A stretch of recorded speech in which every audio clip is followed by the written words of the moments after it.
Hello, my name is Caitlin. This is KDXX22 Reading, and welcome back to my channel.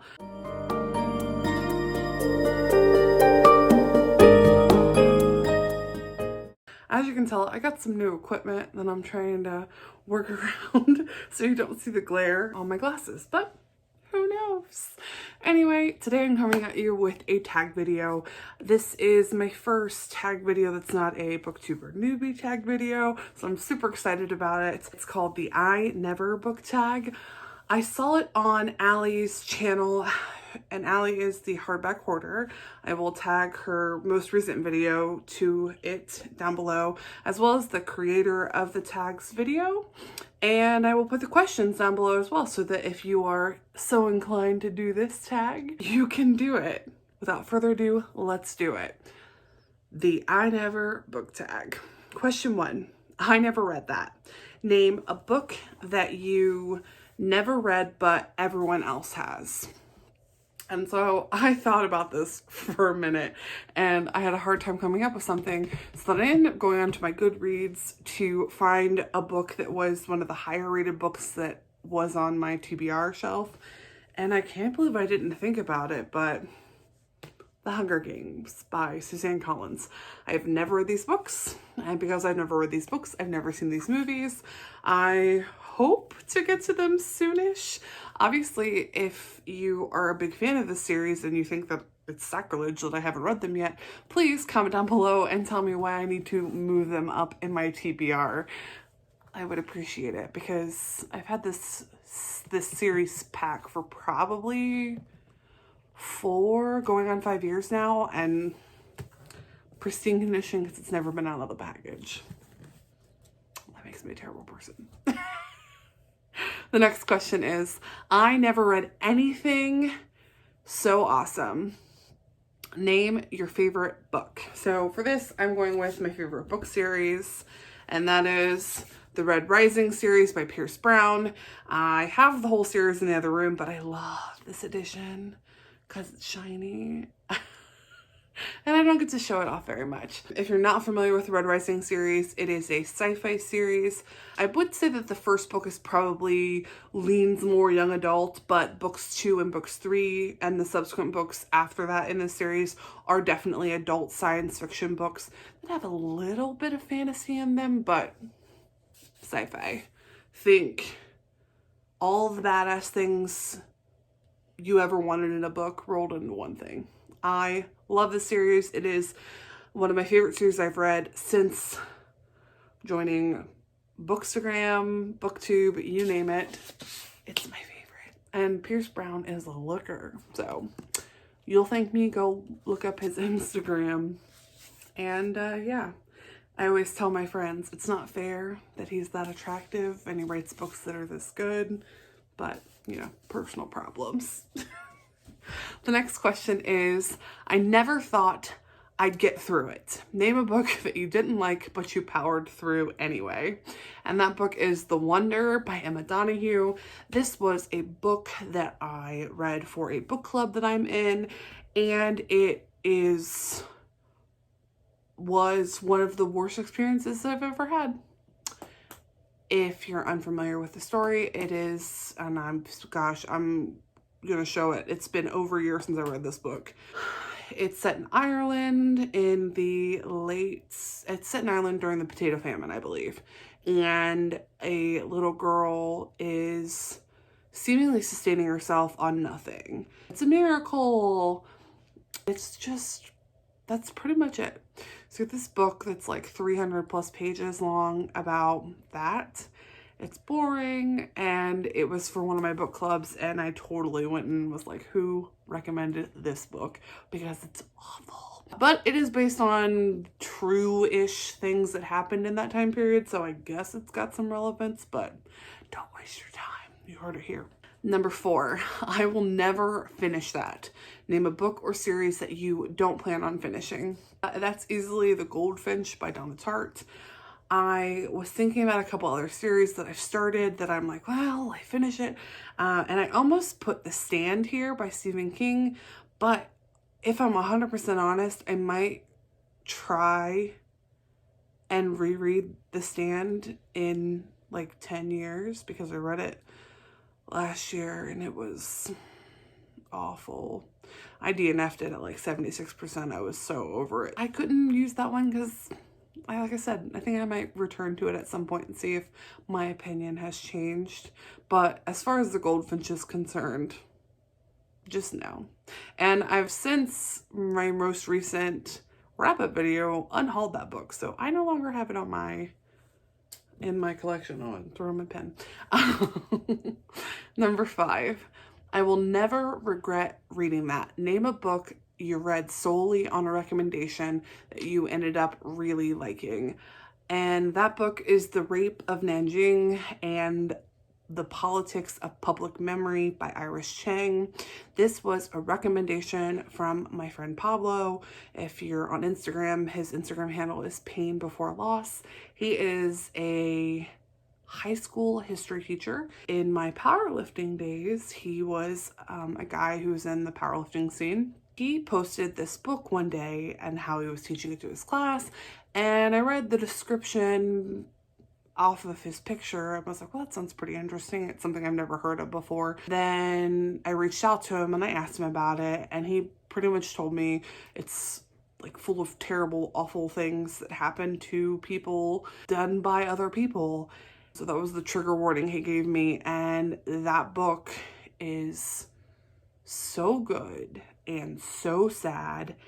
It's a piece of Chinese history that I've never in my life heard about prior to reading this book. It's devastating. I cannot recommend it enough. I think that it is something that everybody should read. I am a big fan of educating yourself. If you feel like you're lacking on some kind of knowledge, seek out answers to that knowledge that you're looking for. And for me, any knowledge about the Pacific during World War II has been pretty much non-existent. It's not something that we were taught very much about in school. I read Unbroken by Lauren Hildebrand, I think, oh gosh, it's probably been about 5 years now. And that book wrecked me. There were some statistics that I had never heard of before, and it upset me as well because I'm like, this is a nonfiction book. Why is this not something that we were taught in school? And so on and so forth in the rigmarole that is the American school system. Educate yourself and educate your offspring if you are a parent. Number 6. I would never do that. Name a relatable book character who made choices you didn't agree with or did things you would never do. So this was something that I had to really think about and dig through my read shelf because I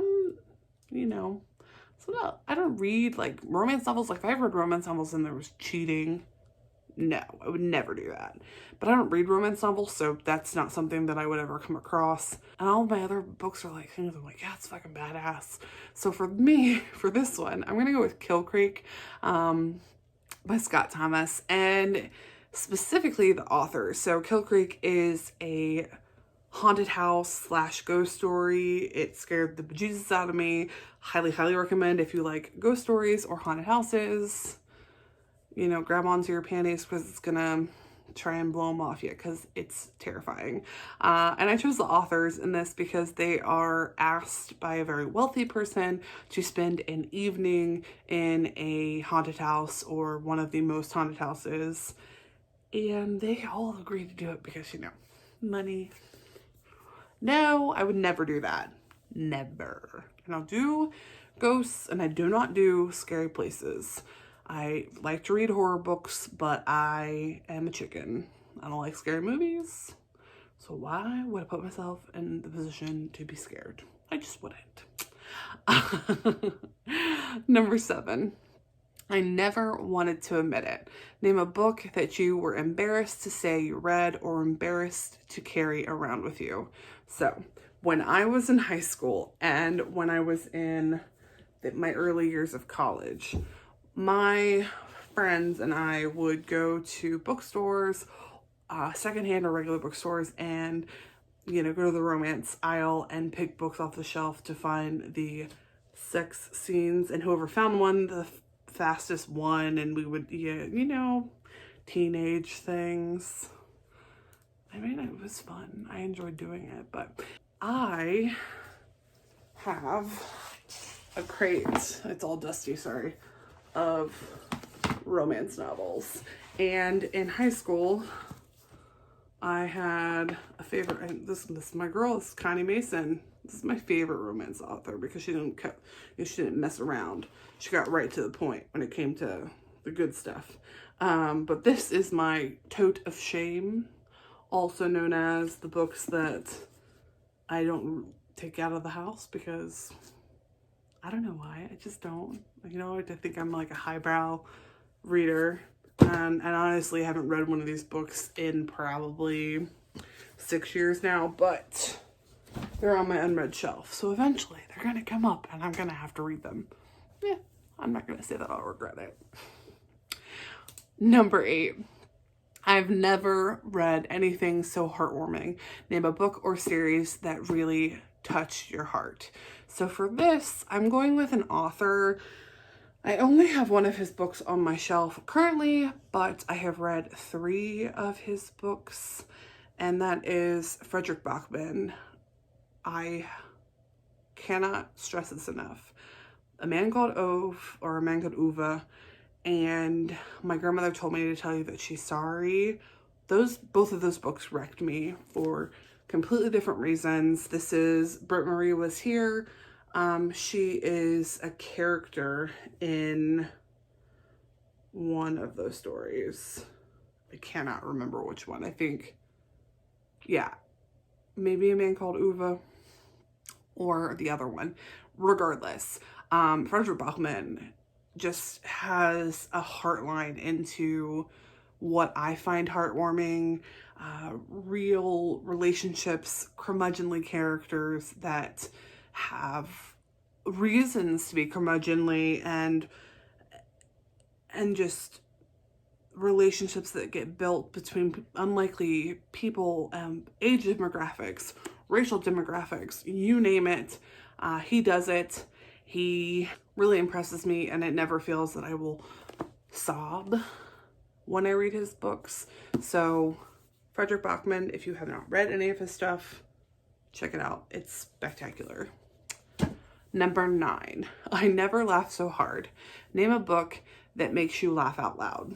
So this book was a contender for the last question. So you're thinking, if a book makes you cry, like, why would it also make you laugh out loud? The caveat is this book, The Heart's Invisible Furies by John Boyne. It is one of the best books that I've read this year, and probably one of the best books I've ever read. It is heartwarming, it is sad, it is hysterically funny in multiple, like, laugh out loud funny for me. I mean, it was just a total roller coaster. It is the last book that I can remember that had me guffawing as I was reading it. So that's why I picked this book, because I think everybody should read it. And I think that it's humor that everybody can find funny. So it's a good recommendation. And the last question, number 10, is I never could have made it through childhood without it. Name a book or series that got you through childhood. And that book series is the Wrinkle in Time series by Madeline LEngle.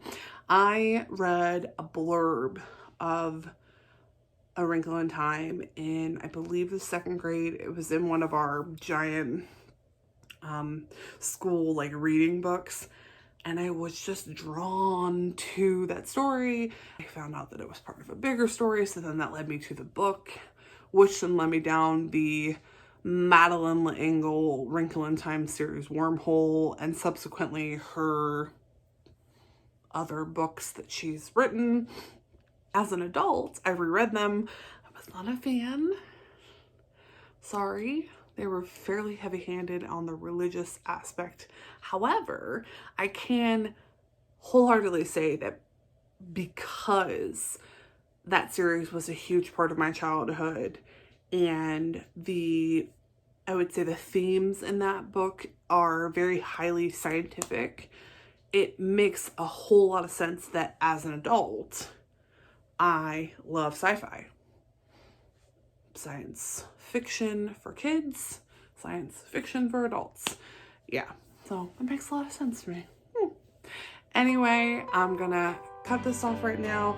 Again, bear with me as I figure out the lighting thing and try not to blind you with my glasses. But I hope that you guys enjoyed this video. If you like this tag, please do it. I would love to see more videos. Tag me, that way I can entertain myself with your picks and hopefully get some great recommendations. If you like my content, please subscribe, like, whatever, all of those things. I'm not good at like the outro thing, I guess, but whatever. Regardless, it's Friday. Have a fabulous weekend, and I will talk to you guys later. Bye.